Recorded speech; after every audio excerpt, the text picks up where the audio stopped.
Así que, bueno, vamos a empezar entonces, es la clase número 7 y se llama Infraestructura en Barrios Populares, Experiencias y Propuestas Alternativas. Por las dudas, no hayan venido algunos en la clase pasada, si recuerdan lo que vieron con Eva, era un poco cómo funciona un sistema de infraestructura hidráulica en una ciudad como Buenos Aires, tomemos por ejemplo. Y por ahí recuerdan esta filmina. Lo que nosotros entendemos como infraestructura sanitaria incluye tres sistemas: el de agua potable, el de desagües cloacales y el de desagües pluviales. Si recuerdan, Eva explicó más en detalle, pero como resumen, como ayuda a memoria, lo importante es más o menos este orden. Así.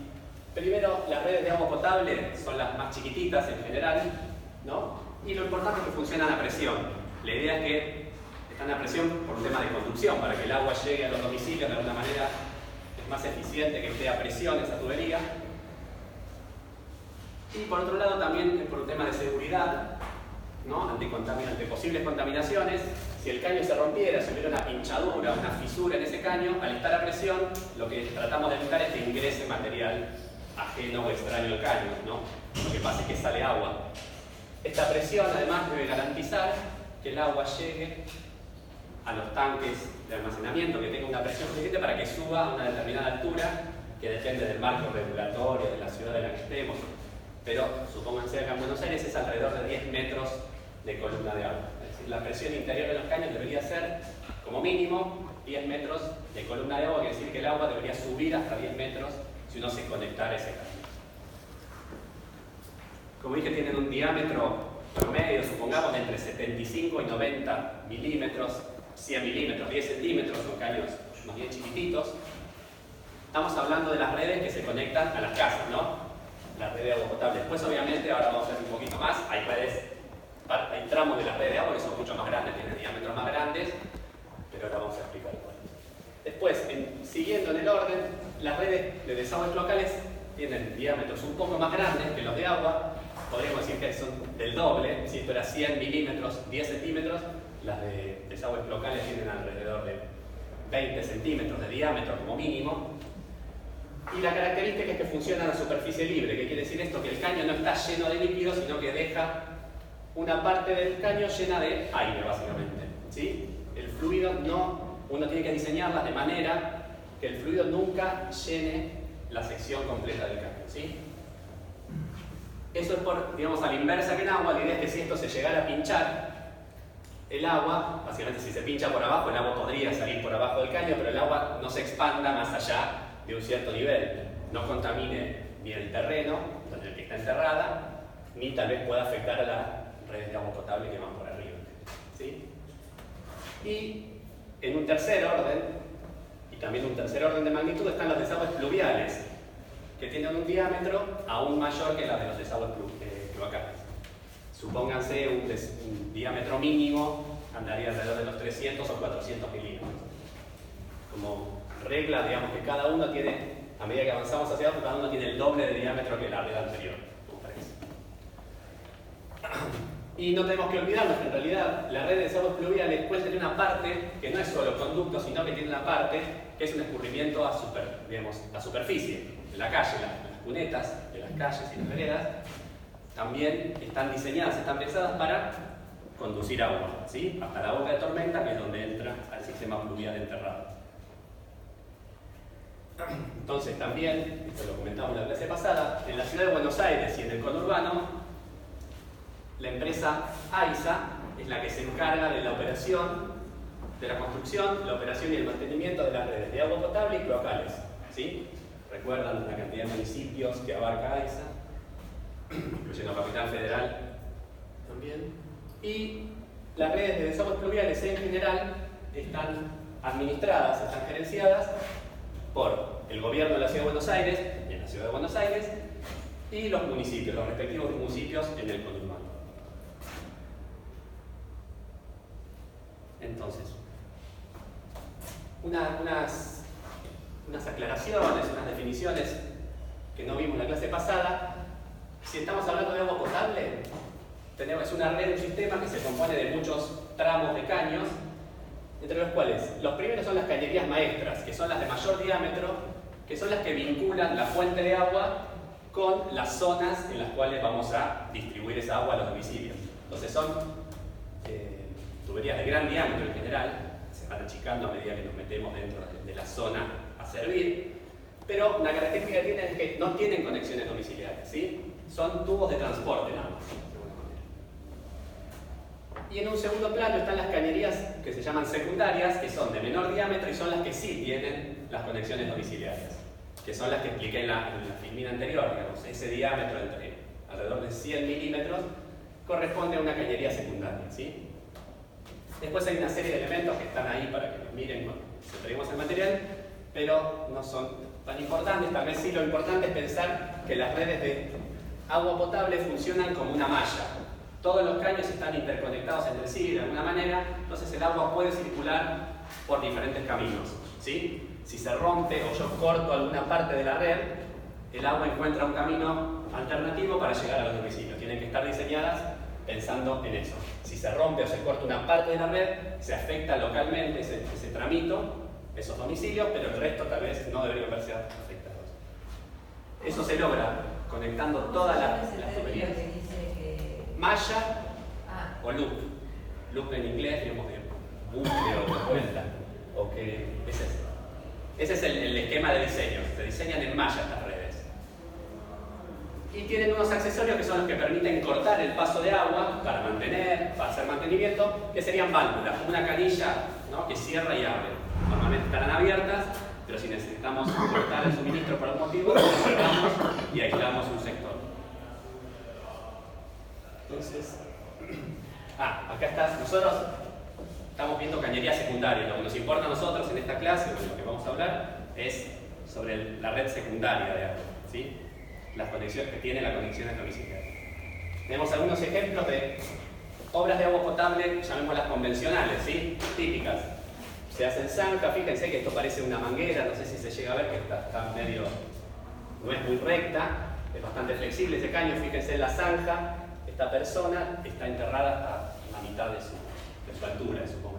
Y acá, no sé, después lo verán, esto es una válvula, es una canilla que sirve para aislar un tramo de la red, para que tengan de referencia.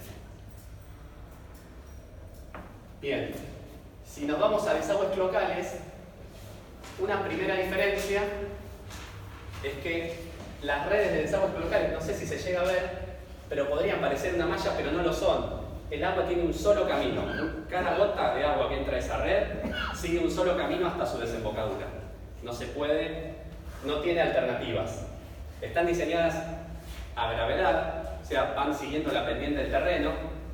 Uno debería estudiar el terreno antes de empezar a diseñar y tratar de llevar la red desde el punto más alto hasta el punto más bajo, donde estaría la descarga. Si en ese punto más bajo no podemos descargarla, tendremos que poner una estación de bombeo y llevarla a algún lugar en que sí. ¿Sí? Al igual que en las redes de agua potable, estas redes también se dividen en función del diámetro y de las funciones que tienen los caños. Esta es una definición de AISA. Se llama colectores, con E, a los conductos de mayor diámetro que reciben los efluentes para llevarlos hasta la descarga. Estos no tienen conexiones domiciliarias, ¿sí? Una vez que se colecta todo el agua de una zona donde hay una población que descarga la red, a partir de ahí comienza lo que sería la red de colectores, caños grandes que van transportando el fluido. Mientras que los caños que sí reciben las conexiones domiciliarias se los llaman colectoras, con A. Y tienen ese diámetro que dijimos de alrededor de 200 milímetros. Existe otra segunda categoría de cañerías colectoras que son las subsidiarias. ¿Qué pasa? Si estamos en una zona poblada y yo tengo que pasar un caño de estos grandes, un colector al cual no puedo conectar cañerías, conexiones domiciliarias, lo que hago es se llama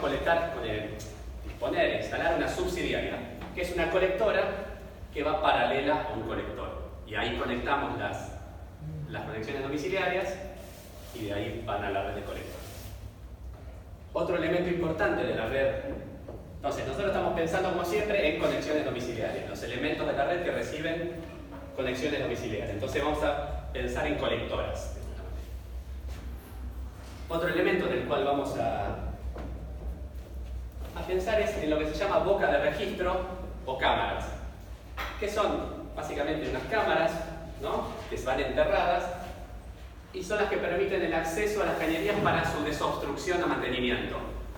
Al contrario que en el agua, la cloaca lleva sólidos, si bien no lleva tanto sólido, fíjense que tiene una composición típica de 99% líquido y 1% sólido, pero es más probable que se taponen o se sedimenten algunos del contenido sólido de esa agua, de ese efluente. Entonces tenemos que tener acceso a las cañerías para tratar de destaparlas. ¿Cómo lo obtenemos? A través de las bocas de registro, ¿sí?, que son estas cámaras que se colocan aproximadamente, si esto es una manzana, en cada esquina debería haber una boca de registro. ¿Por qué? Porque más o menos está estipulado que se coloquen cada 120 metros, que es la longitud entre calle y calle en un amanzanamiento típico. Se deben colocar en cada esquina donde se encuentran conductos, y también si cambian de dirección los conductos, un conducto cambia de dirección, hay que poner una boca de registro, porque en cualquier curva podría acumularse sólidos, ¿sí?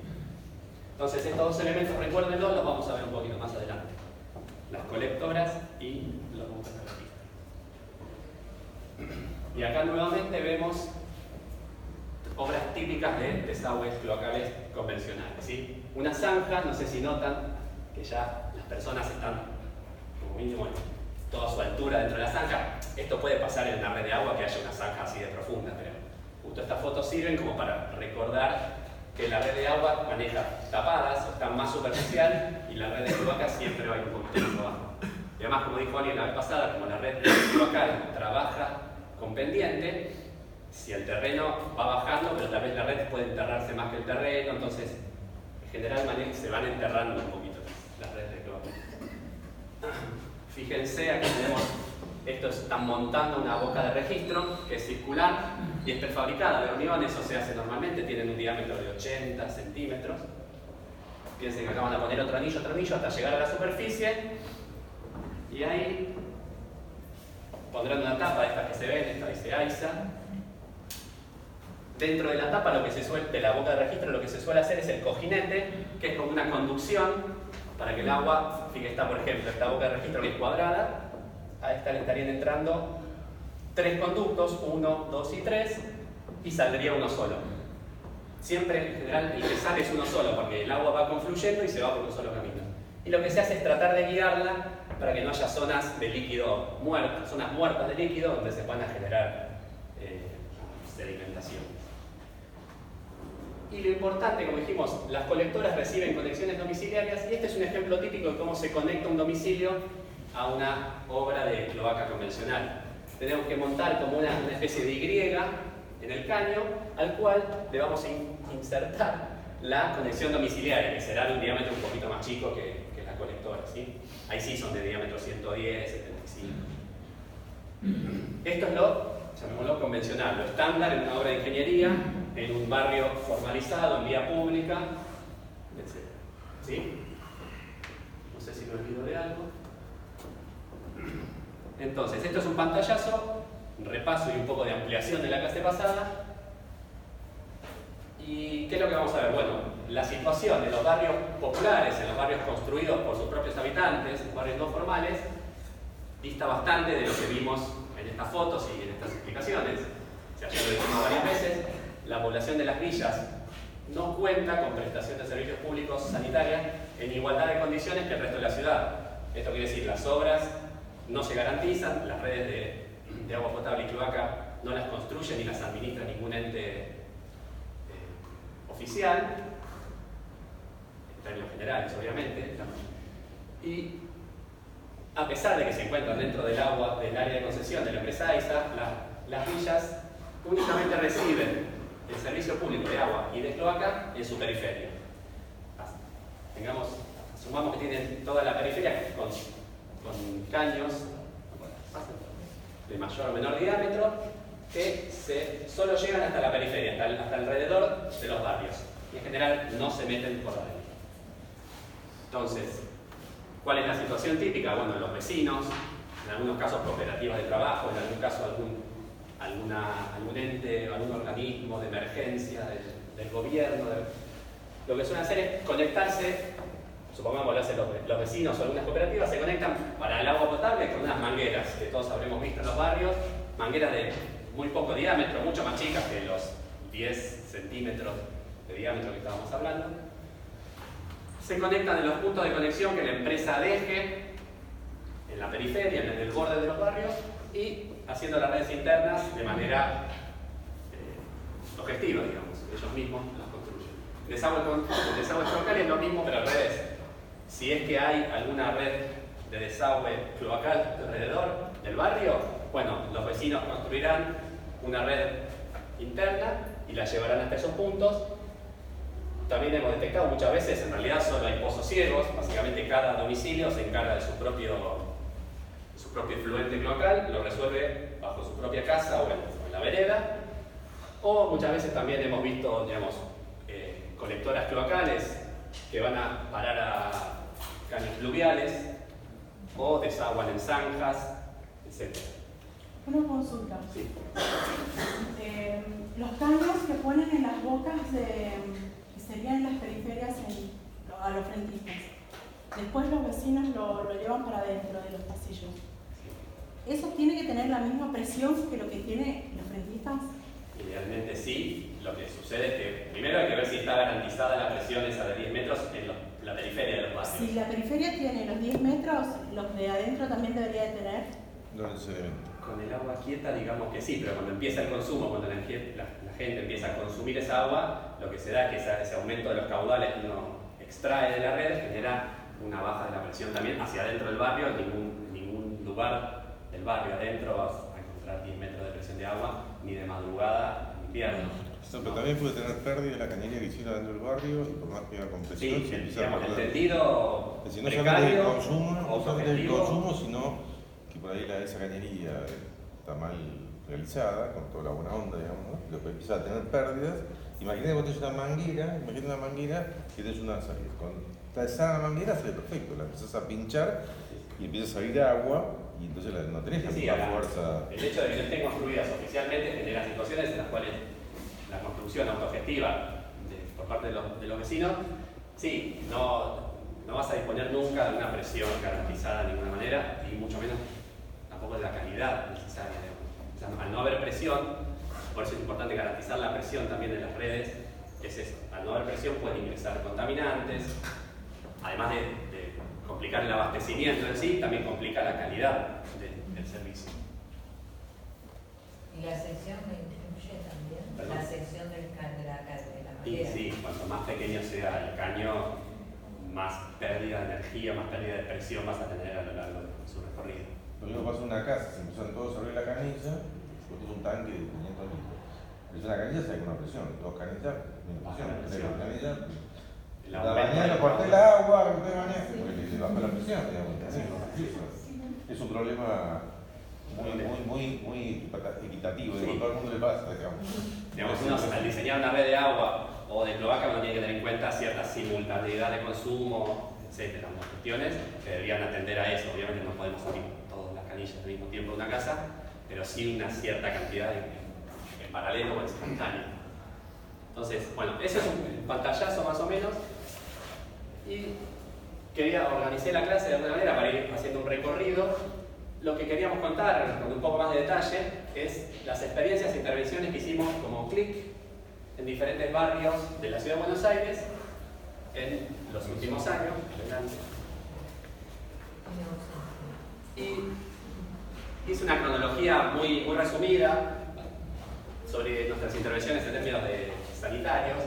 Entonces, donde empezamos a trabajar fue en la problemática hídrico-sanitaria en los barrios de la ribera del Matanza Riachuelo, particularmente en el partido de Lomas de Zamora, sobre todo junto al Foro Hídrico de Lomas de Zamora y la Fundación Chepibe alrededor del año 2011. Hicimos diferentes intervenciones que por ahí ya han visto, ya les hemos mandado material o ya les hemos mencionado. Por ejemplo, relevamientos sanitarios en Villa La Madrid, incluimos un proyecto UBANEX sobre la calidad de agua y el servicio de agua y cloacas y sobre todo inundaciones, es un problema muy grave al estar a la vera del riachuelo. Se logró con un proyecto UBANEX y la participación de unos estudiantes de la UTN hacer un proyecto de fluviales con estación de bombeo que mal que se terminó construyendo. Después un trabajo muy grande que aglomeró muchos de los trabajos que habíamos ido haciendo en los barrios de Loma de Zamora fue el mapa epidemiológico de la Ribera. Que, bueno, no tengo imágenes, pero fue también llevar a una mayor escala ese trabajo que habíamos empezado a hacer en la Madrid, a todos los barrios de Loma de Zamora, haciendo encuestas sanitarias. Por ejemplo, un tema que surgió durante la realización de este mapa fue el tema de plomo en sangre, que es un tema que es muy grave en la ribera de la Cuenca, Matanza, Riachuelo. Llegamos a hacer, nosotros con profesionales, articulados y todo, extracciones de sangre y creo que en 80 chicos, mediante encuesta fuimos, tratando de detectar casos posibles de contaminación por plomo en sangre y seleccionamos, recuerdo, 80 y en 21 de esos casos que analizamos se dio positivo la prueba de plomo en sangre. Bien. Después, alrededor del año 2013, fue cuando empezamos a trabajar en esto que les vamos a contar más en detalle ahora a continuación, que es trabajos en los barrios de manera autogestiva, con los vecinos, con organizaciones sociales, con organizaciones territoriales. Y en general a lo que nos dedicamos los problemas que surgieron tuvieron que ver con la ejecución de desagües cloacales, problemas en las redes de desagües cloacales.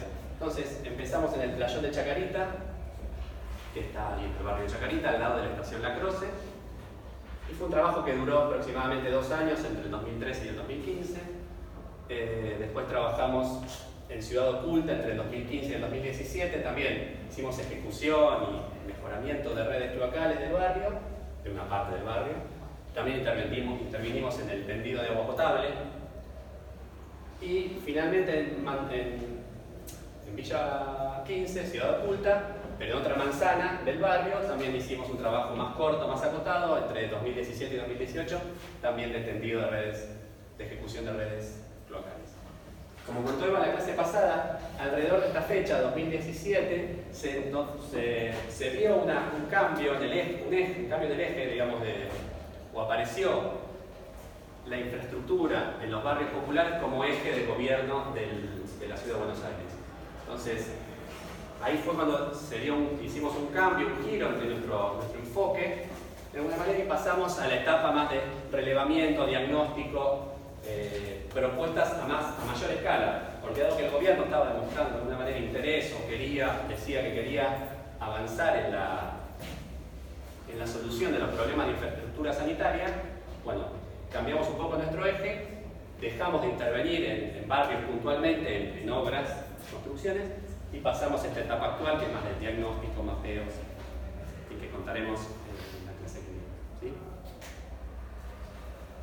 Entonces, hoy los ejemplos que les voy a pasar son eso: proyectos de desagües cloacales primordialmente, con algún aditamento de algún tema de agua puntual, algún tema de desagües pluviales, etc. Pero en general, el objetivo principal de los proyectos que hicimos fue la construcción o la mejora de las redes de desagües cloacales de los barrios.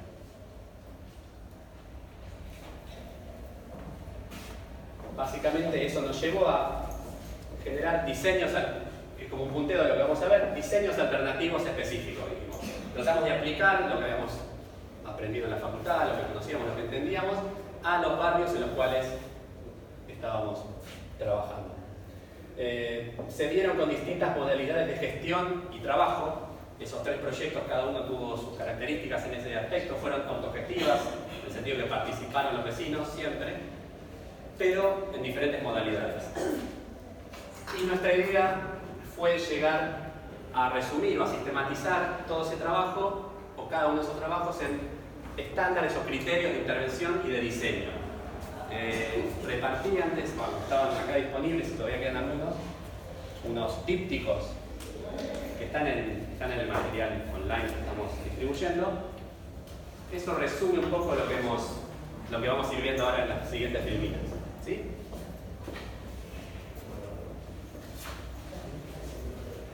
Es una pregunta. ¿Cuál es el tiempo de vida útil de las instalaciones? ¿De las instalaciones sanitarias? Bien. ¿Tienen que hacer precario? ¿Hay que volver a reparar? Bueno, digamos, nosotros lo que vimos cuando empezamos a trabajar en los barrios fue redes cloacales construidas por los propios vecinos con algunas deficiencias, obviamente, lo que dicen las mangueras instaladas muy superficiales, las mangueras de agua instaladas superficialmente, con pinchaduras, diámetros insuficientes, las redes cloacales con poca tapada, o sea, muy poco enterradas, con cámaras muy pequeñas, diferentes situaciones que afectaban en verdad la vida útil o el funcionamiento normal de esa infraestructura. Cuando nosotros participamos en estas intervenciones, la idea es tratar de hacer una obra lo más duradera y definitiva posible.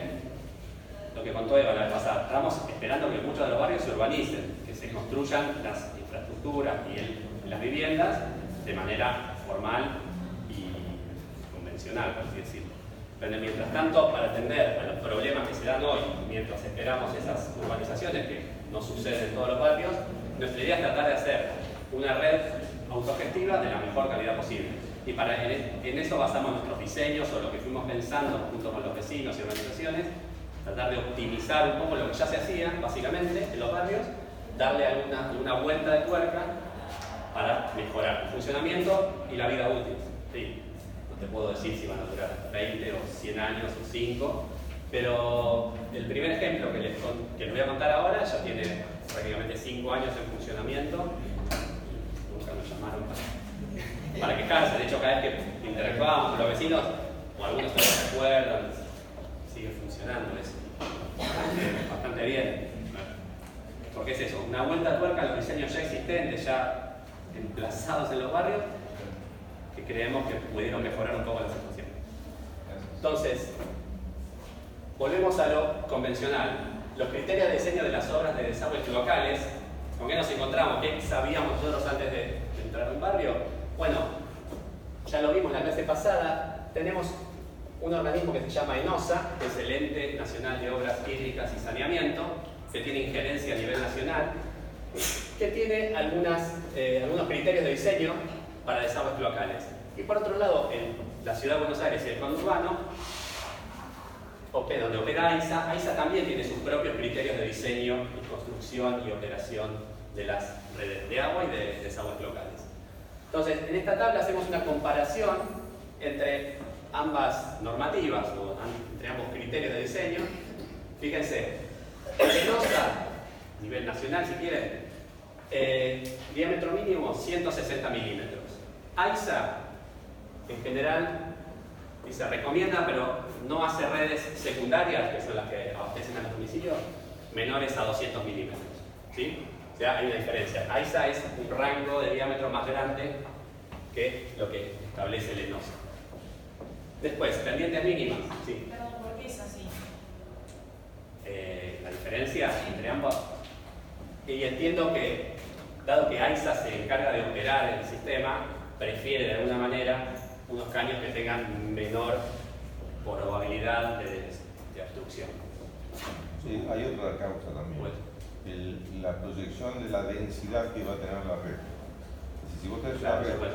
que vas a tener una densidad baja, no tiene sentido poner Igual, muy grande, sí. porque digamos es mucho más oneroso y poco menos rentable. Sí, pero eso no se justifica porque supóngase en en la manzana más poblada de la ciudad de Buenos Aires, cada tramo de caño arranca en una esquina con caudal prácticamente cero, digamos, el primer edificio que se conecta. Entonces, podría tener un diámetro más chico, me parece. Más allá de que con el diseño, uno cuando estudia la proyección de población, como dice el compañero, es verdad que una ciudad o en el radio de... Suponete que vos hubieras diseñado la 31 con un piso, Claro. 5 pisos. Sí, sí. Multiplicaste por 5 la densidad que vos tenías pensada. Sí, sí, sí. Sí, a eso va, ¿no sabes qué densidad va a tener dentro de 5 años, 10 años? Es opinable, es un criterio de diseño que puede ser mejor o peor, digamos. Sí, en general lo que sí se ve es que ese diámetro mínimo es más que suficiente, sobra para los primeros tramos de la red. Está bastante sobrado en general, para cualquier proyección de población que uno haga. Pero tiene que ver más con el mantenimiento y la facilidad de operación o de mantenimiento. Después, en cuanto a pendiente, dijimos que todos estos caños trabajan por pendiente. Inclinamos el caño y el agua fluye hacia el punto bajo. El ENOSA, su diámetro mínimo de 160, pide una pendiente mínima, recomienda, exige una pendiente mínima de 3 por 1000, ¿sí? 0,3%. Después vamos a ver un detallecito de qué es la pendiente medida de esa manera. Mientras que AISA, para su diámetro mínimo, también exige 3 por 1000.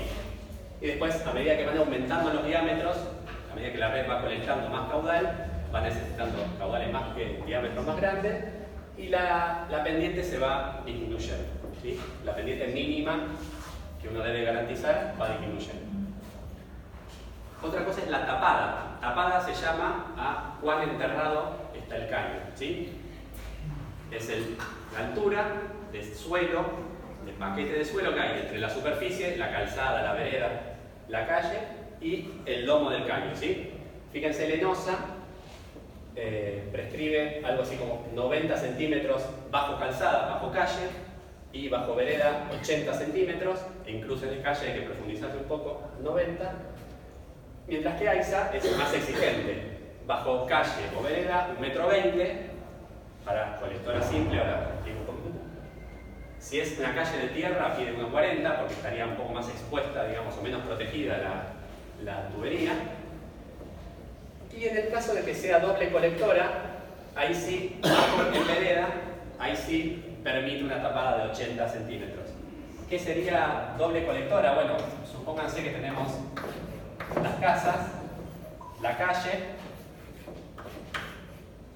¿no? O sea, una calle tiene casas a ambos lados. Simple colectora, que es lo primero, o colectora simple, es cuando yo coloco un único caño que tiene que recibir la descarga domiciliaria de una vereda y de la vereda del frente. Entonces tiene que estar más profundo porque en función del ancho de la calle tal vez no llegaría, si estuviera más arriba, a conectarme a la vereda del frente. ¿Qué es doble colectora? Es cuando pongo dos colectoras, una por vereda, entonces como solo esa colectora solo conecta a las casas de esa vereda, puede estar más arriba, porque la conexión domiciliaria tiene que recorrer menos distancia y se entierra menos, ¿sí? Entonces, en ese caso, pensemos, ahí tenemos 80 centímetros desde la vereda hasta el lomo del caño. Bien, ¿qué materiales de cañerías se utilizan convencionalmente? Bueno, el ENOSA habla de PVC, que es un plástico, vimos algunas fotos en la clase pasada. También habla del RGB, que es otro tipo de plástico. Clase 4 es la clase indica la presión o la resistencia que tiene esa tubería. Fíjense que el ENOSA pide clase 4, mientras que AISA también habla de que pueden usar tuberías de PVC, pero como mínimo clase 6, o sea, de mejor calidad o mayor resistencia a la presión interior. Y también se pueden utilizar tuberías de PA, que es otro plástico. Y acá es donde, lo que ya les comenté hace un rato, la distancia entre bocas de registro, en ambos casos coincide y estipulan que hay que ubicarlas como máximo, esto ya no es mínimo, sino que es como máximo, la separación máxima entre bocas de registro es de 120 metros. Esto es para tramos rectos sin curvas. Si nosotros dentro de esos 120 metros tenemos que girar el caño por algún motivo, en la calle dobla o algo así, tenemos que colocar una boca de registro adicional, ¿sí? 120 metros es la distancia máxima entre boca de registro para tramos rectos y sin ingresos de otros caños que no sean domiciliarios. Entonces, por las dudas, es un repaso. Aquí llamamos la pendiente del caño, que es algo clave y por eso a veces fallan o no los sistemas cloacales. La pendiente básicamente es el grado de inclinación que tiene un caño, ¿sí? Nosotros tenemos un caño de un cierto largo, a veces vienen de 4 y de 6 metros, los caños que se utilizan para redes cloacales. Si nosotros lo bajamos una cierta altura H, pónganse 1, 2, 3, 4, 5 centímetros, la división entre esa altura H que descendemos el caño y la longitud del caño me va a dar la pendiente, ¿sí? Si la multiplicamos si usamos las mismas unidades y la multiplicamos por 100, esa cuenta nos da la pendiente en porcentaje, ¿sí? Si la multiplicamos por 1000, nos da la pendiente por miles. ¿Vieron? Estaba acá. Supónganse ahora un ejemplo. Fíjense que estaban indicadas en 3 por 1000, 2,5 por 1000, ¿no? Las pendientes. Entonces, ¿cómo llego a ese número? Supónganse que a un caño de 1 metro de largo, ¿no? Un caño de 1 metro de largo, un caño de 6 metros. Los desciendo, el caño de 6 metros lo bajo 1,8 centímetros, que no es casi nada, es un dedo. Si un caño de 6 metros, que supónganse será del largo de este pizarrón, lo bajo 1,5 centímetros o casi 2 centímetros en un extremo, 2 centímetros dividido los 6 metros de largo, que serían 600 centímetros, eso me va a dar la pendiente de 3 por 1000 que indica ISA. ¿Qué quiere decir esto? Acá no sé si se entenderá. Esto que ven acá, esto es una representación de un caño. Yo le digo que está inclinado de uno de sus dos lados a una pendiente de 3 por 1000. ¿De qué lado les parece que está inclinado? ¿Se dan cuenta? ¿Cuál está más alto? Este. ¿Se ve? Bueno. Está. No se ve dónde está el horizontal. Y bueno, en la vida real no hay horizontal, cada pie más o menos. Allá varios, 2 o 3 dijeron que estaba del lado. Parece que la horizontal es más la cota. ¿Cuál está levantado? Esto está levantado. Que está en la cota, está la horizontal, por lo tanto allá está más alto y acá. Ah, bueno, se están guiando por esto. Bueno, esa cota en la vida real no existe. Bueno, pero en el plano. Sí, está bien. Entonces, bueno, adivinaron, se nota. ¿Ven? Acá está abajo, en línea punteada, la horizontal. Fíjense lo difícil que es ver esta pendiente a simple vista. Y bueno, una de las obras no es que trabaja a simple vista, tiene algunos elementos de medición. Pero, ¿qué pasa? Si acá tenemos, ¿con qué elementos trabajamos en una obra convencional de cloaca? Bueno, con elementos de mayor precisión, de gran precisión, con nivel óptico o algún tipo de sistema láser, del cual podemos medir realmente una diferencia de 1,8 milímetros en 6 metros. ¿Sí? Pero, ¿con qué nos encontramos? En los barrios, nadie tiene un nivel óptico, nosotros con la TIC llegamos a comprar uno para la segunda obra que hicimos, pero la verdad es que tampoco es tan práctico estar todo el día con el nivel óptico ahí midiendo, podés usarlo en algún momento, pero ¿con qué se usa? Normalmente el nivel de manguera, que es una manguera transparente con agua que nos indica una horizontal y en la cual medimos las diferencias entre una y otro extremo. ¿Qué precisión tiene eso? ¿Milímetros? Y la verdad es que no sé, acá pusimos que tiene una precisión de alrededor de 1 centímetro, siendo bastante generosos, o sea, optimistas. Entonces, depende de la manguera, del largo, si la pisaron, si se dobló y quedó con burbujas, un proceso de llenar la manguera y expulsar las burbujas, tiene sus problemitas. En realidad la posición es 100%, digamos. Están todas las condiciones. Sí, está todo perfecto, sí, pero vos estás con una persona que está a 6 metros y la burbuja, ¿cómo está? Por ahí está pinchando, está apretando la manguera, es muy difícil la comunicación. La raya no está viendo ese tipo de... Entonces, esto nos llevó, por ejemplo, a uno de los primeros, no sé, una de las primeras propuestas alternativas que vimos. Si vamos a trabajar con este nivel de precisión, no podemos trabajar con estas pendientes que prescribe la norma, ¿no? Porque realmente lo más probable es que uno se equivoque y el caño quede horizontal o al revés. La verdad es que no podemos garantizar la pendiente. Entonces, fíjense, ¿me pasé? No. Acá no hay duda, más allá de que lo vamos a medir, pero una parte visual y fácil de constatar, ahí está cuál de los dos caños. Arriba tiene pendiente 3 por 1000 y abajo tiene pendiente 10 por 1000, 1%. Se nota a simple vista de alguna manera, mucho. Si en el anterior llegaron a darse cuenta algunos, en este es mucho más claro si el caño está inclinado como lo hemos previsto. ¿Sí? Una pregunta. ¿La pendiente de 3 por 1000 que indica es máxima o mínima? Mínima.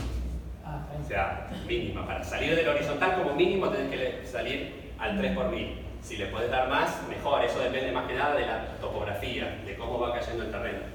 Menos de 3 por 1000 no le podés dar. Estas son pendientes mínimas.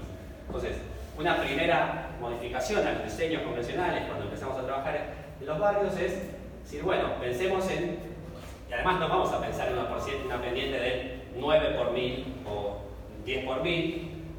Bueno, 10 puntos es un número redondo porque también necesitamos medir distancias en centímetros. Entonces, un caño de 6 metros a una pendiente del 1% me da 6 centímetros. no me da 5,4 ni 5,7, me da 6. Entonces es más fácil medir 6 centímetros que 1,1 centímetro y medio, ¿sí? O 12. Y si tenemos un caño de 4 metros, son 4 centímetros de nivel entre punta y punta, ¿sí? Entonces, la pendiente no siempre podemos lograr una pendiente tan grande porque cuanto mayor es la pendiente, más nos enterramos. Si el terreno no nos acompaña, no pudimos diseñar la red siguiendo la caída del terreno, lo que vamos a lograr es enterrarnos muchísimo. Entonces hay un juego con las pendientes que es, está bueno que sea grande para poder, una pendiente grande para poder medirla, constatarla y garantizarla, pero no tan grande como para que terminemos a 5 metros de profundidad, ¿sí? Entonces ahí siempre había, y se daba mucho en los barrios que hacían la zanja, que siempre nos robaban un centímetro. Me acuerdo el capataz, digamos, que se encargó que el primer proyecto lo voy a mostrar, siempre nos robaba un centímetro de alguna manera porque nada, él sabía ya en teoría que se iba a enterrar cada vez más. Pero bueno, fue una pequeña batalla. De todas maneras, siempre garantizamos pendientes mayores. Otra cosa que instauramos fue la prueba del balde, muy básica. Pero una vez que pusiste el caño, lo mediste, te fijaste que te viene inclinado, tirás un baldazo de agua a un lado y no sale del otro lado, o tarda mucho en salir, ya casi teníamos los tiempos medidos, algo falló, que ahí volveríamos a medir. Y otra cosa importante es, ustedes medirían la pendiente en los dos extremos, o sea, medirían los dos extremos del caño. Lo que puede pasar, que acá no lo dibujé, es que a veces los caños vienen doblados, no vienen bananeados. Entonces puede ser que este extremo, el extremo de aguas arriba, el extremo esté más alto que el de abajo, pero en el medio el caño hace una panza y ahí hay un problema. Entonces muchas veces con girar un poco el caño ya la panza aunque sea queda de costado y zafás. O bueno, tenés que ir a buscar un caño que no esté tan torcido, por ahí enderezarlo con métodos no recomendemos. ¿Usaban cama de arena eso o no? Era sobre la... No, camas básicamente usamos el mismo material. Lo que sí hacíamos cuando hacíamos la zanja es tratar de separar un poco el material más fino para tirarlo primero. Todo lo que sea cascote, que va sacando siempre en cualquier zanja, lo dejamos para el final. ¿Y tampoco usaban tacos para ir midiendo cada metro? Sí. Cada zanja tenía, cada barrio tenía sus métodos. Muchas veces lo que se hace es uno excava la zanja, lo que hay que garantizar es la pendiente del fondo del caño, ¿no? Entonces lo que hacíamos era poner algún ladrillo en los dos extremos y alguno en el medio, medir la pendiente sobre los ladrillos porque suponemos que el caño se va a sentar bien ahí arriba, lo sentamos bien, a veces lo amurábamos al caño con ladrillo y un poco de material de mortero y ahí volvíamos a medir la pendiente sobre el caño, sobre el lomo del caño. Era un proceso, no siempre lo logramos, muchas veces ya decíamos, bueno, ya está ingeniero, está hecho, está todo ya está inclinado, porque es un proceso que lleva con la manguera, puedes estar a veces hasta media hora, una hora, hasta que te pones de acuerdo, hasta que entendiste qué pasó, enderezar el caño. Bueno, tiene su complejidad. Una preguntita, con respecto a la conexión del agua, que viene, porque ¿A la qué? hacen la conexión de agua, Sí. de Bueno. con el agua, te hacen la perforación con la maquinita esa. Bueno, eso ahora vamos a ver. O sea, Nosotros lo que planteamos, eso que vimos en las obras convencionales, de conectar las descargas domiciliarias al caño, eso en los barrios no lo hicimos así, de hecho no se hace así en los barrios. Cuando llegamos a los barrios, ¿qué vimos? Había cámaras, boca de registro cada 6, 8, 10 metros. Así que en cada puerta de cada lote de casa había una boca de registro. ¿Por qué? Porque todas las conexiones domiciliarias van a la cámara, que es mucho más fácil que andar rompiendo el caño, ¿sí? Es tan dinámica muchas veces en la construcción, se divide una familia y hace su propio baño y tiene que conectarse nuevamente, va y rompe la cámara, que es de hormigón o de ladrillo, y nada, y el caño queda intacto. Entonces, esa es otra, en realidad, una mejora, no, una como consolidación de un diseño que encontramos en los barrios, que nos pareció que era muy efectivo. Esa es otra de las cosas que nosotros recomendamos en nuestros criterios propios. Entonces, les voy a contar 3 experiencias, las que ya nombré, ¿no? En el playón de Chacarita, en Villa 15 y en Villa 15 de una manzana en particular. Entonces, la primera experiencia fue en el playón de Chacarita. y se dio entre mayo de 2013 y marzo de 2015. ¿Sí? ¿Cuál fue la modalidad? La modalidad de trabajo, bueno, la llamamos autogestión vecinal con apoyo técnico del Departamento de Hidráulica de la UBA. Fácilmente en ese momento la CLIC no existía o estaba en proceso de llamarse así, pero trabajamos un equipo de ingenieros y de estudiantes de la UBA que estaban nucleados alrededor del Departamento de Hidráulica. ¿Sí? ¿Y por qué esa autogestión vecinal? Bueno, porque los vecinos nos llamaron a través de un contacto con una comunera y de algunas organizaciones, llegaron al Departamento de Hidráulica, fuimos al terreno y ¿qué hicimos? Bueno, el trabajo que hicimos fue primero un diagnóstico inicial, o sea, ver cuál era el problema, la necesidad. Después, bueno, relevamiento topográfico, que es medir el terreno, ver las condiciones de inclinación del terreno, para ver hacia dónde estaban, o sea, con qué pendientes podíamos contar a la hora de hacer el proyecto de cloacas. Ahí participó la Comisión Nacional de Tierras, los topógrafos de la Comisión Nacional de Tierras hicieron una medición de todos los pasillos del barrio hasta llegar hasta el punto más alejado, hasta el punto donde íbamos a descargar. Bueno, acá está medio desordenado. Hicimos en paralelo, digamos, a través de la comunera y Eva, en función de ingeniera de la UBA, fuimos solicitando a AISA que nos habilitara una conexión, un punto de conexión para el vuelco a la red de AISA, ¿sí? Que está justo en la esquina de ese vuelco que nos habilitaron, en la esquina de Fraga y Palma. Una vez que tuvimos ese punto de vuelco, bueno, ya sabíamos a dónde teníamos que conducir las redes de agua. Entonces hicimos un diseño y ejecución de las redes, digamos, terminaron siendo 230 metros de red troncal con sus correspondientes cámaras. Cuando hicimos un diseño, un proyecto preliminar o anteproyectos de la red, hicimos un cómputo y presupuesto, o sea, hicimos una estimación de cuánto iba a costar, cuántos metros de caña necesitábamos, cuántos metros cúbicos, cuántas bolsas de cemento íbamos a necesitar, metros cúbicos de hormigón, bolsas de cemento, cuánta arena para hacer las cámaras. ¿Por qué? Porque esto lo iba a financiar básicamente el barrio, ¿sí? No había ningún financiamiento externo de ningún tipo. Lo iban a pagar las familias en cuotas a lo largo del tiempo que durara la obra. Bueno, finalmente, entonces una vez que diseñamos y ejecutamos las redes, hicimos la conexión al sistema oficial de AISA, la boca de registro que nos habían habilitado. Ahí llegamos hasta un punto y la conexión en sí la hizo una cuadrilla de AISA.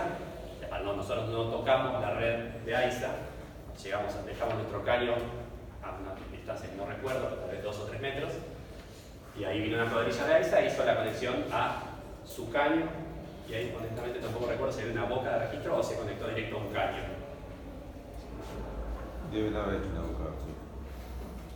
Entonces, ahí cuestión de pasar por esa esquina y fijarse si hay un tapa. Ahora ese dato se me fue. Y otra cosa que hicimos, bueno, fue la desafectación de los pozos sépticos domiciliarios. Una pregunta, dice conexión del caño de AISA. ¿A qué distancia tiene la primera cámara del barrio? No hubo cámaras que estuvieran separadas más de 8 metros entre sí. O sea, llegamos con una cámara prácticamente a la línea municipal, del lado de dentro de la línea municipal. El barrio, como ustedes saben mucho, ese barrio particularmente es como un lote. De la línea municipal para adentro es como si fuera una vivienda. Ahí hicimos la última cámara, dejamos un caño o el agujero de la cámara y esa conexión entre esa última cámara y el sistema de AISA la hizo AISA, con su tecnología, con su cuadrilla. Puede haber hecho las dos cosas, o poner una boca de registro o no ponerla. No, sí, eso, honesta. Yo creo que dejamos una boca de registro porque una cámara de nuestro sistema. Sí. El barrio sí. Ah, sí, AISA, Pero sea donde no, para que no hizo. quede registrado que había. Claro. AISA, la verdad es que me olvidé, no me acuerdo. Desafectación de los pozos sépticos. Bueno, ¿por qué? A ver, por ahí ya conté toda la película, pero llegamos al barrio y lo que vimos es que, bueno, además de analizar un poco las características del barrio, aproximadamente en el 2011 en ese barrio vivían 1.400 familias. Era un barrio que estaba dividido en 9 manzanas internas o sectores. ¿Y qué vimos? Bueno, en cuanto al agua potable, lo de siempre, las casas se abastecían con tendidos precarios de mangueras instaladas por los vecinos, había algunas canillas comunitarias y también había algunas entregas periódicas de agua. Pero los vecinos no se quejaban estrictamente de la red de agua, del problema del agua, sino que ellos lo que veían como un problema era sobre todo el desagüe local. ¿Por qué? Porque había casas que no tenían, había sectores del barrio que no tenían red de agua, red de desagüe, tenían pozos sépticos adentro, abajo de la vivienda o en el pasillo, desbordaban continuamente. Había un sector, que es el del galpón, si alguien conocía o conoce, un galpón ferroviario en el cual adentro se habían construido viviendas, que tenía una colectora local que iba colectando los desagües de todas las casas, pero iba a parar a un pozo séptico. O sea, ese pozo prácticamente se tenía que desagotar diariamente. O sea, se llenaba todos los días.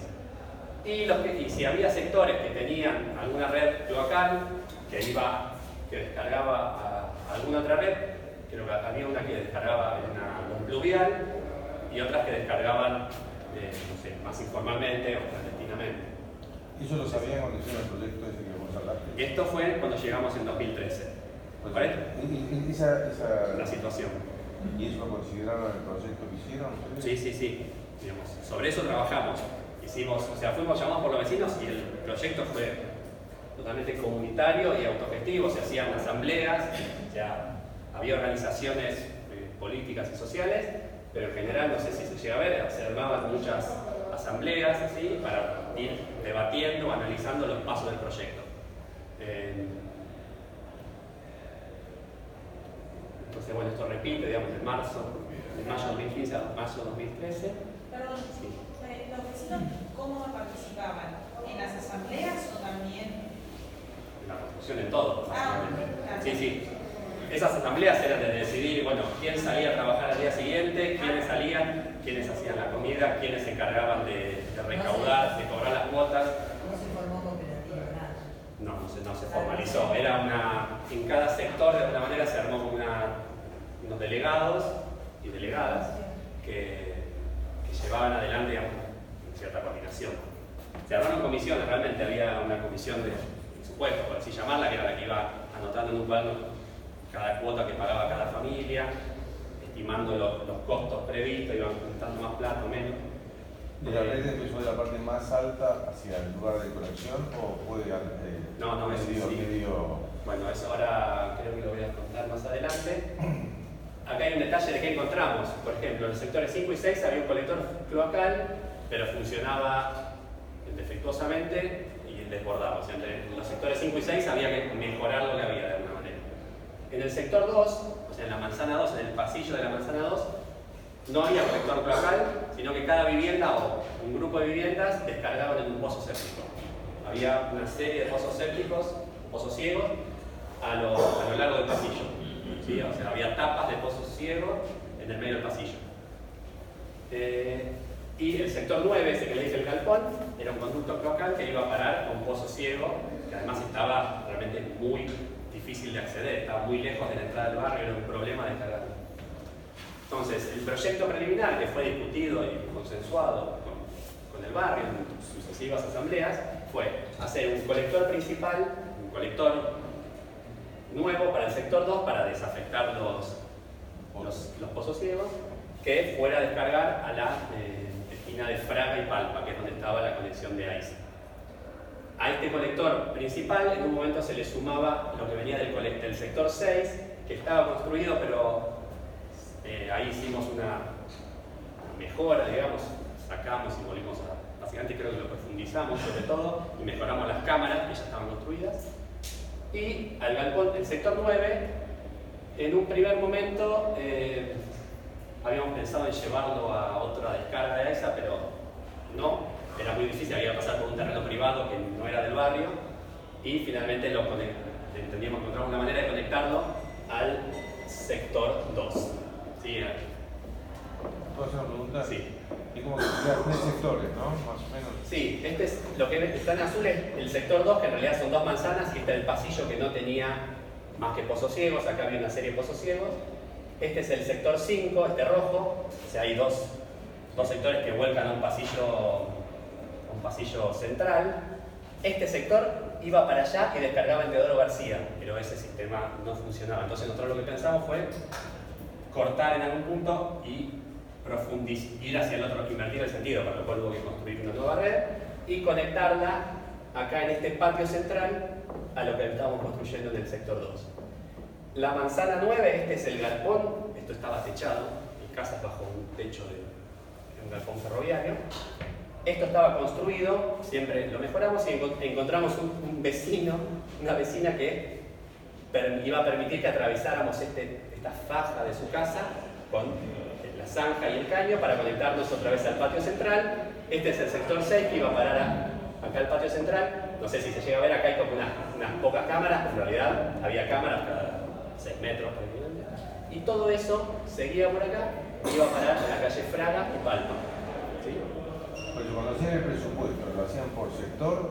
Porque hay una parte que... Bien, no, el presupuesto, ahí también hubo una gran discusión, en realidad sí, lo dividimos en sectores. Entonces, pero ¿qué pasa? Había un sector que es común.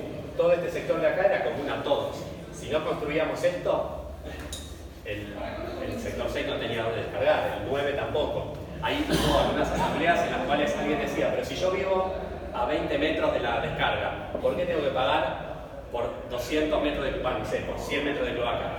Era a veces muy difícil de rebatir ese argumento. Es un sistema integral, lo que, digamos, solidario. Es un sistema que tiene que ser de alguna manera solidario, porque si vos te negás a que la última casa tenga sistema local, bueno, estás de alguna manera conviviendo con una precariedad, un problema ambiental que es pozos ciegos, o sea, medio que el sistema era uno solo. Sí creo que lo dividimos por manzanas, había como una parte del presupuesto que era el sector común, dividido entre tal vez las 5, 3 o 4 sectores que participaban, y cada sector de alguna manera se encargaba de su presupuesto, del tramo que le correspondía. Cuando hicimos el reglamento topográfico, afortunadamente ya, esto se sabía, digamos, cuando llegas al barrio, las redes sabían que tenían que ir para allá, porque la calle estaba prácticamente 2 metros más abajo del punto más alto. Este es un playón ferroviario que tenía unas cotas, era la pendiente del terreno natural, afortunadamente era bastante buena como para llegar a este punto desde 150 metros hacia atrás. Todas las pendientes, estas grandes pendientes que estamos planteando, de alrededor de 1 por 1000. Perdón, 1%. Piensen que al 1%, 150 metros, no, son 1,50 metros. Tenía que haber 1,50 metros desde acá hasta acá para ir bajando. Pero además, no es que largamos, si hay 2 metros de nivel, no es que largamos desde la superficie. Una de las mejoras o lo que consensuamos es empezar con una tapada mínima de alrededor de 60 centímetros, para que no hubiera bocas de registro o cámaras muy superficiales, que desbordan más fácil, que se pueden romper más fácil los cables. Entonces, si acá, supónganse, este era el punto 0, yo creo que acá al fondo había 2 metros aproximadamente. Está bien, igual ustedes piensen que el caño de ICE estaba enterrado. Entonces, desde el punto 0 había 1 metro o un poco más hacia abajo, más de 1,20 seguramente. Entonces, entre este punto de la red y este acá había la pendiente suficiente para empezar con una tapada digna y ir bajando hasta llegar a conectarnos acá. También todos estos caños, ustedes vean, cada distancia en horizontal que recorremos nos vamos enterrando, ¿sí? Un problema que sucedió en un momento, esta vecina, por un problema vecinal de convivencia, se negó a dejarnos pasar por acá. Entonces tuvimos que salir a buscar otro vecino que se copara y nos dejara atravesar desde acá para allá. Y lo conseguimos, alguien que estaba refaccionando su casa, pero lo que pasaba es que de acá hasta acá había aproximadamente 10 o 20 metros, supónganse, y estaba en una casa. Dijimos, no vamos a hacer boca de registro, cámaras dentro de casa. Entonces hicimos una boca de registro acá, una acá, esa fue la única vez que unimos más de 4, así hicimos una unión de 4 tramos de caño. Nos pusimos muy estrictos con el tema de la pendiente para garantizar que ese tramo funcione sin ningún problema. Fue bastante complicada atravesar la casa porque estaba vacía, pero había paredes, o sea, no había conexión, salvo cuando hicimos la zanja entre un lado y el otro. Esta era una casa de este lado y una casa del otro. Medir los niveles ahí fue como pasamos la manguera por abajo, era como muy, y a los gritos, y lo garantizamos. Yo vi un mundial, un partido del Mundial 2014 ahí en ese trance ahí adentro. Trajeron un televisor a la sala. No sé qué partido es. Bueno, y bueno, acá está un poco más detallado lo que ya vengo contando, la gestión para conectarnos a la hoja de ICE, el relevamiento topográfico con el equipo de la Comisión Nacional de Tierra. Y acá fue donde empezamos a pensar estos criterios constructivos alternativos, en base a lo que encontramos en el barrio, lo que fuimos hablando, lo que pensábamos nosotros. No hacerlo durante un mundial positivo, ¿no? No hacerlo nunca durante un mundial. No, sí. Pues no, pero estuvo bien. No, era un partido de Argentina, era un partido de algún equipo europeo. Criterio. Eso, los criterios. Este criterio, realizar las descargas domiciliarias directamente a las cámaras. Eso estaba así y nos pareció que no había por qué cambiarlo, era lo más lógico. Entonces, lo que implicaba esto era básicamente una cámara por frente de casa, lo cual cerraba con la longitud del caño comercial, que es 6 metros. El caño PVC viene de a 4 y 6 metros. Tratábamos de conseguir caño de 6 metros y si no, si conseguíamos de 4, bueno, hacíamos cada 8 y uníamos un solo caño. Que la unión de los caños es complicada, puede ser complicada, puede ser un lugar propenso a fallar. Entonces dijimos, tratemos de evitar las uniones y construyamos cámaras. ¿Hay que construir muchas cámaras? Sí, pero no fue un problema porque básicamente así están construidas la gran mayoría de las redes. Lo que sí hicimos con las cámaras fue hacerlas más grandes, o sea, de alguna manera sistematizarlas, que tuvieran un mínimo de 80 por 80 cuadradas de hormigón y una profundidad no menor a 80 centímetros, la más superficial, y de ahí ir bajando en función de la pendiente y el terreno natural. Acá puse la pala mínima de arranca en la cámara de arranque es 60 centímetros, creo que en algunas fue un poco más, 70. Pendiente por tramos puse promedio 1%, creo que fue entre el 0,7 y el 1,2%, eso dependía mucho de cada tramo. Y bueno, las cámaras de hormigón eso, con cojinete, o sea, dentro de las cámaras de hormigón en que las terminábamos, hacíamos cojinete, esto es decir, salto entre conductos, los conductos que llegan y el que sale, tratamos de dejar 1 centímetro, para garantizar siempre que no quedara agua atrapada en las cámaras, en la medida de lo posible, ¿sí? Que eso es un problema también, muchas veces se encuentra en los barrios, tenés el terreno, la cámara, que además de no estar lo suficientemente enterrada, por ahí tiene un caño que llega acá y el otro que se va acá. Y este volumen de acá no entra, ese agua queda almacenada dentro de la cámara, que no es agua limpia, es agua servida, y eso. Perfecto. Y otra cosa que hicimos, en algunos, no en todas las cámaras del barrio, como hay gases que se desprenden de las cloacas, lo propuso un vecino, vino preocupado por este tema, investigamos y decidió el sector 2 decidió pintar con una pintura especial la parte inferior de las cámaras para evitar el ataque de los gases de la cloaca, por ejemplo. ¿No se pusieron cámaras de ventilación, por ejemplo? No, en general, entendemos que la ventilación, no, las cámaras no. El sistema cloacal, en general, eso es una teoría que ventila por la cámara más, por la instalación domiciliaria, debería tener de la primera cámara, de la cámara más abajo arriba. No puse. Y una cosa, digamos, la idea de esto era que fuera un sistema robusto, que funcionara bien, con el menor mantenimiento, en todo caso con un mantenimiento sencillo. En un momento se llegó a plantear de poner una especie de reja, no sé si no se puso en todas, utilizar la malla de hormigón, de acero que usábamos para las armaduras, ponerla en la embocadura del caño que se iba para que atrapara, porque sea algún sólido grande, como podría ser un pañal, que muchas veces terminan en las placas, pero bueno, eso se colocó en algunas. Eso lo que sí, era todo discutido en asamblea. Habría que mantener las cámaras. Es que el mantenimiento de esas cámaras, cualquier sistema local hay que mantenerlo. En general, quien lo tiene que hacer esto, los vecinos. O sea, la idea fue que fuera un mantenimiento lo más sencillo y lo menos trabajoso posible. ¿Sí? O sea, que fuera poco propenso a atascarse el sistema, por eso las pendientes grandes, las cámaras cómodas y profundas, y que además si hubiera que trabajar porque se terminara atascando, bueno, fuera fácil su remoción. Acá tenemos unas cartulinas en las cuales iba, después lo van a ver, dice presupuesto, la longitud 105 metros, habíamos hecho un estimado del cómputo, ¿no? De los materiales necesarios.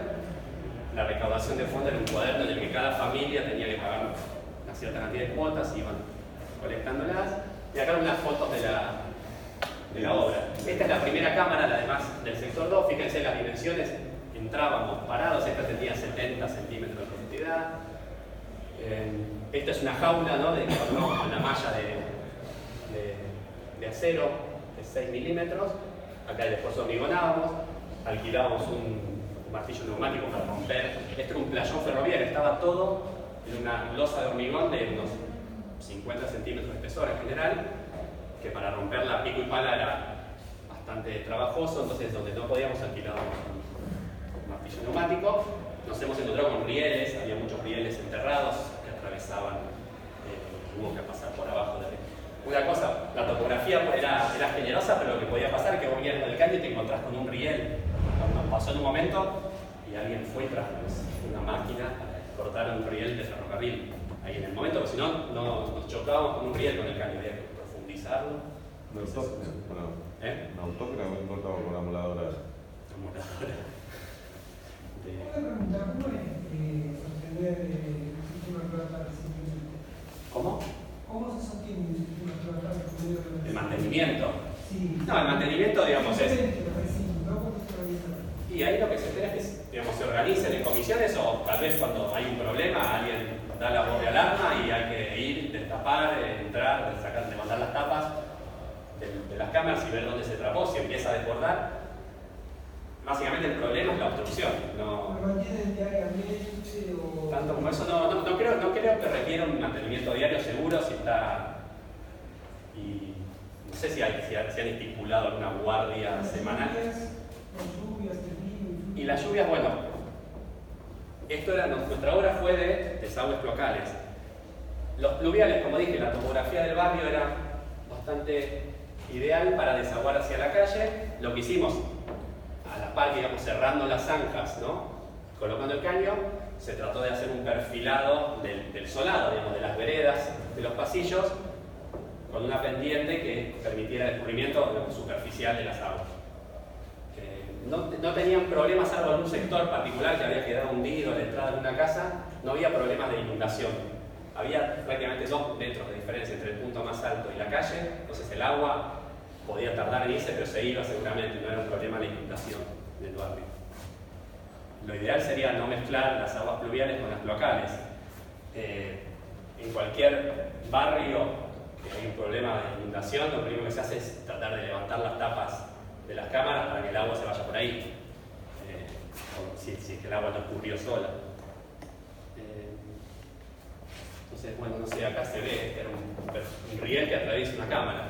Nos tocó hacer una cámara con un riel atravesado. Uno de estos rieles se nos interpuso en una zanja y tuvimos que cortarlo. En la cámara lo dejamos, lo dejamos. La zanja, por ejemplo, un tema con el ancho de zanja es tratamos de que fueran siempre de 60 centímetros de ancho como mínimo. Acá se ve una cámara con el caño que entra, todavía estaba hecho el cojinete. Esto era uno de los pasillos en los cuales se genera una gran cantidad de, cuando haces la zanja, removes una cantidad de volumen de tierra importante. La idea fue siempre, nuestro criterio fue tratar de abrir la zanja y cerrarlo en el día. Por temas de seguridad, que nadie se caiga a la zanja, por temas de que afectación de los pasillos con estos volúmenes de escombro que podrían estar contaminados, porque recuerden que había pozos sépticos, pozos ciegos, no era una condición ideal tener eso. Entonces, lo que hacían es eso de hacer tramos de 6 metros, más o menos es un estándar de trabajo que en un día, empezando temprano, abrías la zanja, colocabas el caño y la tapabas. Si ya tenías resueltas las 2 cámaras de las esquinas, de los extremos. Entonces, ese, por ejemplo, es un estándar de trabajo de hacer un tramo de 6 metros por día. En función de la cantidad de gente que había, pero es lo que podés controlar, es lo que podés hacer bien, hacerlo de manera adecuada. ¿Qué más tengo? bueno, acá esto es lo que decía, amurar, acá no sé si se llega a ver, hay unos ladrillos que usamos de base para poner el caño y después se ponían ladrillos a los costados y se cementaba, se ponía un mortero para fijar el caño, que no se levantara. Acá está la cámara, el caño colocado, tiene 1, 2, 3 esos apoyos en ladrillos. Las cámaras, las tapas de las cámaras las hicimos de hormigón y de un espesor considerable porque en algunos tramos circulaban autos, hasta algún punto de los pasillos circulaban autos y si no siempre motos o algún carro o algo siempre circula. Entonces dijimos vamos a hacerlas de un espesor generoso, que era como 10 centímetros, pero una tapa de 1 metro por 1 metro y de 10 centímetros de espesor de hormigón no la levanta nadie. Entonces se nos ocurrió partirla en tres pedazos. Tenía un inserto para poder levantarla, pero eran bastante pesadas. Y eso, como esto teníamos una especie de molde, se podían dejar, se iban haciendo y se dejaban secar, y entonces se iba haciendo una producción medio en serie de esa etapa. Acá hay un ejemplo de un cojinete, ¿no? Entraba un caño por acá, otro por el costado, y sigue hacia abajo. Y esto fue la inauguración. Vino el Papa, ahí está el Papa, no, el cura del barrio. El Papa salió a hacer la vida. Este es el patio central donde confluían el sector 2, el sector 5, el sector 6 y el 9 estaba allá atrás. Este es el patio central, que es un lugar, la verdad que bastante lindo, un centro como comunitario, mucha actividad. Y por acá estaba esto, no se ven acá, está lleno de tapas del proyecto, que eran las cámaras del sector 2 que conectaba con el 3, con el 3. Esto ahora, perdón, ¿Funciona? ahora está todo. Ayer, el otro día, vi alguien que está trabajando en este barrio, se está urbanizando, ¿saben? Que están construyendo una serie de viviendas sobre la apertura de la avenida La Croce y están mudando algunas familias del barrio. Y me llegó una publicación sobre ese proceso y había una foto en este lugar en la cual se veía esta casa hizo un solado en otra instancia más final del proyecto, en la cual no participé tanto. Y esto está así como está, y la verdad que Está habilitado. está habilitado. Sí, funciona. Lo que Eva, nos hemos cruzado, Eva y yo, digamos, con vecinos, así, nunca tuvimos una queja. Participamos en la mesa de urbanización del barrio, después o durante este proceso y siguiendo, y estamos disponibles para que nos dejen decir cualquier problema que tengan. Y nunca, nada, fue un diseño así conjunto, el cual mejoramos algo que se hacía normalmente, parece que funciona bastante bien, digamos, era unas pequeñas vueltas de tuerca en algunos aspectos de ese diseño popular de las redes de desagüe local, que creo que funcionó. Si va a durar, esperemos que no dure 100 años, porque la realidad esperemos que en 100 años esto haya sido organizado de una manera más formal, pero... Una pregunta te hago. Ustedes iban juntando la plata de las cuotas y los materiales iban comprando a medida que iban teniendo recursos. Sí, eso lo hicieron todos los vecinos. Con lo cual el costo por metro de caño era mucho mayor si lo hubieran hecho todos juntos con una especie de costo o algo, ¿no? Hacia las etapas de financiamiento no las recuerdo exactamente, pero sí, se compró todo en corralones, no, se iba comprando a medida que se necesitaba, se estoqueaba en la medida de la disponibilidad de fondos. Sí, pero no pudieron nunca negociar un precio por no, en esa, no, este primero fue totalmente autogestivo desde el punto de vista. A diferencia de este segundo proyecto que les voy a contar, que fue en Ciudad Oculta, Villa 15. También ahí participamos, la Facultad de Ingeniería, en un proyecto de autogestión vecinal con apoyo de organizaciones barriales y políticas del barrio. Intervenía el Ministerio de Educación de la Nación, tenía un proyecto con financiamiento para materiales y equipamiento, y estaban incluidas las facultades de Arquitectura y Urbanismo y Diseño y de Ciencias Sociales de la UNA. Era un equipo multidisciplinario que se había propuesto previo, digamos, en base a relevamientos previos de este equipo, del Ministerio de Educación, a trabajar en el mejoramiento barrial, en un proyecto de mejoramiento barrial de la infraestructura. Se habían detectado problemas de agua, de cloaca, de problemas de solado, digamos, sí. Y esto empezó a funcionar desde abril del 2015 a diciembre de 2017 aproximadamente. Lo que hicimos fue más o menos lo de siempre, hacer un relevamiento inicial. Nos convocaron, digamos, el Ministerio de Educación, que ya tenía un relevamiento previo de la situación, pero bueno, hicimos uno nuevo. Aquí fue donde aplicamos un relevamiento sanitario mediante una encuesta, que es algo que seguimos haciendo. Bueno, hicimos un relevamiento físico de la infraestructura, de agua, de cloaca. Hicimos toma de muestras de la red de agua corriente que había en el barrio. Hicimos análisis físico-químico en laboratorio para testear la calidad. En este caso, ninguna dio que no fuera potable. Se hizo un relevamiento topográfico. Aquí ya contábamos con un proyecto de financiamiento. Habíamos comprado un nivel óptico para hacer una medición un poco más certera. Igual el día a día de la obra fue con nivel de manguera. Hicimos lo mismo, un diseño de ejecución de redes, conexión al nuevo sistema cloacal de AISA. Pedimos una conexión formal a AISA. Hicimos en este caso, al contar con un marco institucional, hicimos talleres de capacitación para los vecinos. Y ahora vamos a ir contando algunos detalles. Entonces, Ciudad Oculta, no sé si lo ubican, está básicamente en Eva Perón y Piedrabuena, por el barrio de Villa Lugano. Y es un barrio grande, tiene alrededor de más de 30 manzanas. La intervención que estaba prevista por el Ministerio era en un sector de alrededor de, no sé, 7 manzanas, pero bueno, subdivididas. La manzana 17, está mal acá, dice 15, pero es 17, 19, 21, 23 y 25. Y la idea fue trabajar, hicimos una encuesta, que es un modelo que venimos repitiendo en varios trabajos. Hicimos esa primera encuesta sanitaria sobre la red de agua potable, la de cloacas, los desagües pluviales y si no, problemas de salud que se pudieran relacionar con la eficiencia de las redes de agua, con la eficiencia del abastecimiento de agua segura. Y bueno, en este caso trabajamos, finalmente el proyecto fue derivando en 2 pasillos. Se trabajó en la construcción, en la ejecución, en la mejora de redes cloacales. En el pasillo entre las manzanas 17 y 19, que tenían una red cloacal existente, y hubo que rehabilitarla, mejorar un poco las cámaras, profundizar algún tramo de cámaras, o agrandar alguna, hacer conexiones domiciliarias que faltaban. Había una familia al fondo del pasillo que tenía un pozo ciego.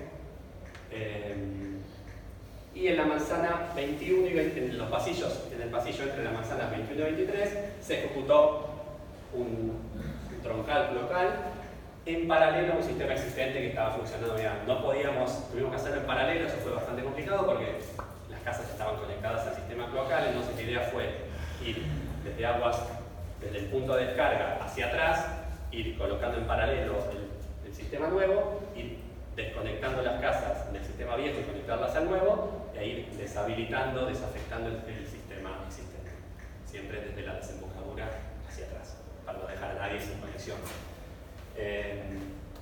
Acá, ese proceso de hacer el proyecto preliminar y hacer el cómputo, lo hicimos, pero los fondos vinieron, se hizo un presupuesto formal y esos fondos vinieron del Ministerio de Educación, un proyecto del Ministerio de Educación. Entonces, no hubo que poner dinero para los materiales, lo que sí hubo que poner es la mano de obra.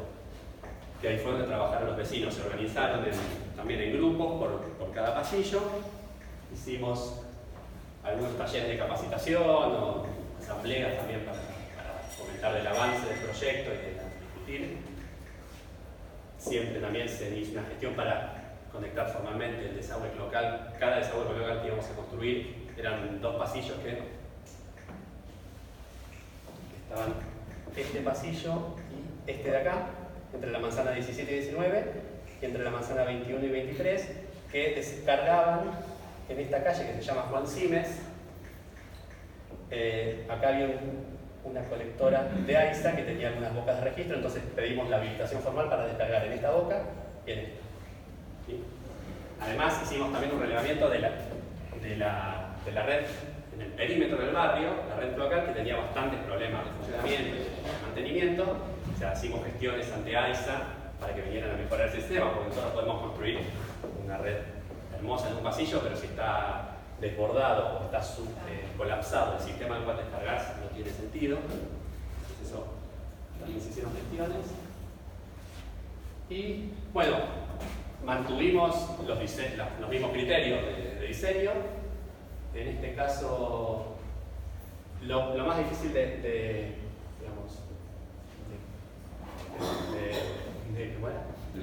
lograr siempre fue una cámara a 6 metros. Muchas veces no hace falta conectar un par de caños para poner una cámara cada 10 metros, cada 12, no siempre podemos poner tantas cámaras, pero seguimos, afortunadamente siempre la pendiente nos jugaba a favor, las pendientes del terreno, y pudimos mantener pendientes de los caños bastante altas. Y fue, la verdad que el trabajo fue bastante difícil. Siempre, imagínense, en uno de los pasillos trabajar en un pasillo de 2 metros con un sistema existente y construir al lado otra zanja. Muchas veces reutilizábamos las cámaras que existían, a veces tuvimos que construir cámaras intermedias. Y también acá lo mismo, ¿no? Esta es una asamblea, si se quiere, en el pasillo de los tucumanos, en el pasillo de la manzana 17-19, en la cual se definía quién iba a trabajar el día siguiente, cómo estos son nuestros proyectos, así un poco esquemáticos en general. Este es uno de los pasillos donde, ven, acá tenemos 1, 2, 3, 4, 5, 6, 7, 8 cámaras. Este es un pasillo de acá, está la longitud a 80 metros. Y esto era lo que se llama un perfil longitudinal. Esto es arriba, las líneas superiores en el terreno. Y acá tenemos la pendiente, está esquematizado nuestro caño. Y acá abajo hay lo que se llama la lira o guitarra, es una tabla en la cual uno para cada cámara, en este caso, va indicando la profundidad, la tapada, haces el cálculo de la pendiente que está dando. Esto se presenta normalmente en cualquier proyecto de una red. Bueno, nosotros lo hicimos para puede no ser muy lujoso el proyecto, pero íbamos tratando de sistematizar o volcar en documentación lo que íbamos encontrando día a día. También trabajamos con minutas, cada reunión, cada día del trabajo. Al llegar a los municipios, hacíamos una minuta, se enviaba, se compartía con el equipo de trabajo que incluía sociales y arquitectura. Arquitectura se encargó sobre todo del mejoramiento de los solados, y ahí fue donde incluimos la parte pluvial, ¿no? Hicieron una serie de baldosas de diseño, había muchos docentes del área de diseño industrial, diseñaron unos moldes para hacer unas baldosas con el número de la casa y poner en la puerta de cada casa. Y una anécdota, digamos, del proyecto. Bueno, acá tenemos típico, cámara, caño, cámara. Ahí vemos el encofrado, ¿no? El encofrado de madera en el cual estamos hormigonando la cámara de hormigón. Y una de las cosas que detectamos en su momento fue, mientras estábamos haciendo una zanja, se vio una parte del terreno, y lo que detectamos es que abajo de una casa había un pozo ciego que había colapsado, se había hecho un agujero enorme, que estaba lleno de agua. En las fotos es muy difícil representar en fotos lo que vimos ahí, era como una cueva, un cenote, un mexicano, no sé cómo. Realmente era agua, y acá arriba el patio de una casa, gente que vivía. Pedra, que es una chica que está viniendo acá, vivía en la casa de al lado, ahí vivía una señora que tuvo que ser evacuada. O sea, hicimos intervención llamamos a la UGIS y a Defensa Civil, porque teníamos que había riesgo de colapso. Acá al lado de esta casa tenía un solo nivel construido, pero al lado había una casa de 2 pisos. Y una de las columnas de esta casa de 2 pisos estaba al borde de este pozo, que era un pozo ciego, viejo, que había sido desafectado, que nunca fue vaciado y rellenado para que no se llenara de agua, rellenado con material. Entonces lo que fue haciendo fue horadar su borde y avanzaba, era como iba comiéndose el terreno. Así que eso, ahí intervino Defensa Civil, excedían nuestras capacidades en ese momento. ¿Con los pozos negros los tapaban? Y en general, para desafectar un pozo negro lo que hay que hacer es vaciarlo y llenarlo de material, de escombros, lo que sea, para que no, para reemplazar el suelo, ese agujero que dejarlo cubierto. ¿Y eso estaba dentro del presupuesto de todo el barrio? En este caso no había pozo, este pozo ciego no estaba, la familia que vivía. Te llamaron ayuda externa, digamos, pero sí. en los otros casos, En el anterior, Lo que se sabían usó en muchos casos el material de la zanja, porque en general el material de la zanja, cuando lo sacás, no volvés a usar todo el material, porque primero pusiste un caño. Entonces no te va a entrar, y además el material como se expande un poco. Siempre te sobra material cuando haces una zanja. Se usó algo de eso para taparlo, para rellenar los pozos negros. Bueno. Y después la última, esta es un proyecto muy cortito también en Ciudad Oculta. Bueno, lo último que este proyecto, acá fue que se dio el paso el cambio de paradigma de alguna manera. Este proyecto en un momento se lo trasladamos a la Subsecretaría de Hábitat e Inclusión, la SECHI.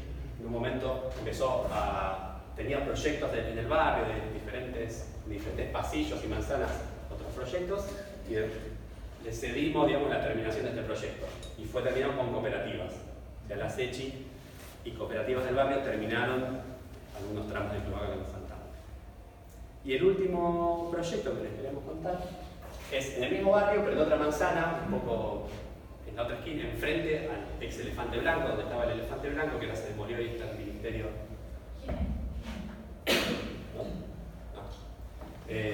La manzana 28. Y fue un proyecto más corto, de agosto a enero de 2017 a enero de 2018, porque era un pasillo en L, en el cual vivían unas 10 familias. Un pasillo con una característica que tenía un ancho, en su punto más ancho, de alrededor de 2 metros, pero había tramos de 90, 80 centímetros de ancho de pasillo entre casa y casa. Y bueno, hicimos las mismas tareas, el mismo punteo de alguna manera, y la modalidad de trabajo en este caso fue beneficiarios de programas sociales, sueldos complementarios, que con apoyo de organizaciones barriales había un comedor, en el final del pasillo había un comedor que participó también activamente en todo el trabajo, y parte del Ministerio de Educación financió parte del material, de los caños básicamente, del proyecto anterior. Y lo poníamos en general, es un proyecto cortito, fueron 30 metros, pero por las dificultades, trabajaron estudiantes de acá de la UBA, estábamos en ese momento haciendo un seminario similar a y como trabajo final, los estudiantes participaron en algunas jornadas de construcción. No sé si notan acá, este ancho no es mayor a 1 metro, y nosotros lo que hicimos fue hacer la zanja y colocar el caño con los mismos criterios de siempre: pendiente generosa, cámaras lo más... ¿Cuánto tenía ese pasillo de ancho? Entre 2 metros y 80 centímetros. Y de largo tenía un primer tramo de 15 metros y otros 15. Era un pasillo medio. Entonces, es un ejemplo de que es difícil, pero se puede construir. ¿Para hacer una zanja ahí? Y no, había que caminar, digamos, a horcajadas de la zanja, y nunca, acá sí o sí, se abría zanja y se cerraba en el día porque no era imposible vivir.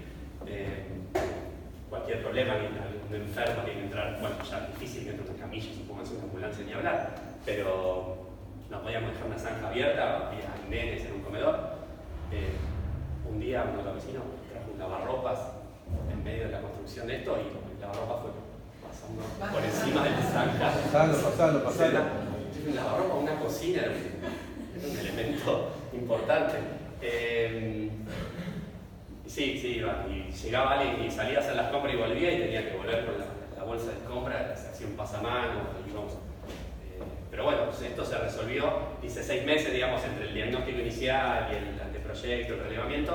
Las jornadas de trabajo no habrán sido 10, 12, supónganse una sábado, domingo, tal vez algún día de semana se trabajaba, y se logró. Y después siempre tenemos, cuando terminamos, es de hacer un nivelamiento del solado para hacer un desagüe pluvial a la superficie hacia el punto.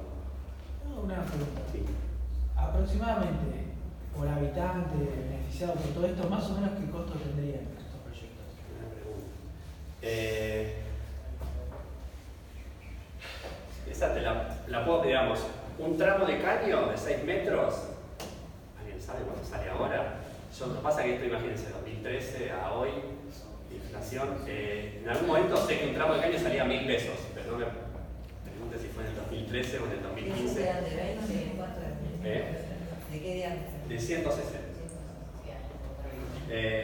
Bueno, de 160 y 200, ahí hay una discusión, hubo la clase pasada, sobre si adaptarnos al estándar de AISA o al estándar de Lenosa.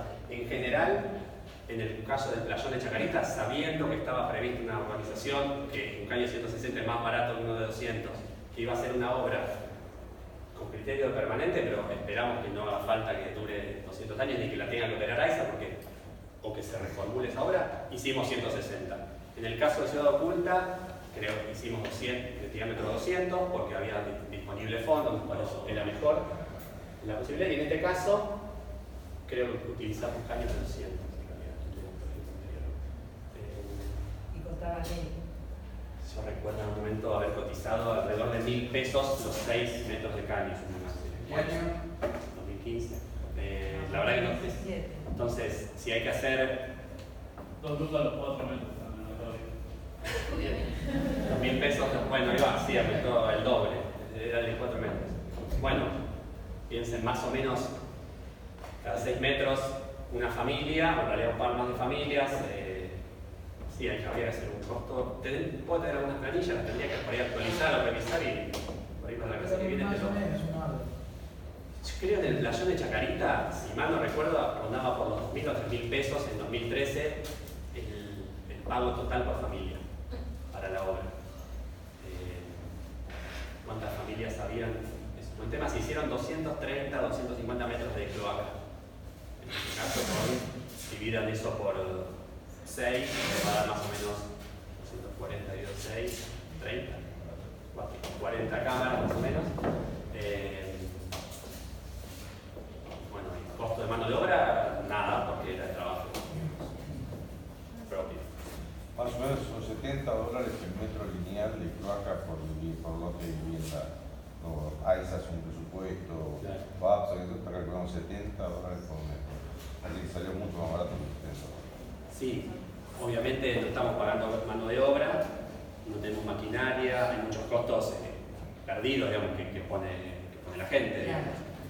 Más En la allá clase de pasada Eva pasó costos de red de agua Sí. y de red de desagüe y caja por metro. Sí, no La habrá red de convencional. agua 5.000 y de desagüe y caja 10.000. Y bueno, $70 son por 6, 7 por 6, 5.000 pesos. Igual es mucho. Bueno, y lo último, digamos, creo que sobraron algunos, no sé si todos tienen, igual ya está subido el material de la cátedra. Por ejemplo, la sistematización de estos diseños alternativos, tratamos de volcarla, por ejemplo, en un material simple, en un díptico, una hoja 4, impresa en 4 carillas, digamos, en la cual resumíamos estos criterios de diseño para la autogestión, digamos, para que unas recomendaciones mínimas y explicaciones sobre cómo construir un sistema local mejorado, digamos, lo que se hace normalmente, pero con algunos criterios mejorados. Hemos elevado algunas, hemos enviado, hemos entregado algún tipo de propuestas sobre estas metodologías constructivas que fuimos desarrollando entre todos. Al IBC, siempre que podemos mandamos algún artículo, algún congreso, donde vamos sistematizando cada experiencia, vamos volcando esa experiencia, con la idea de que todo esto sirva a futuro.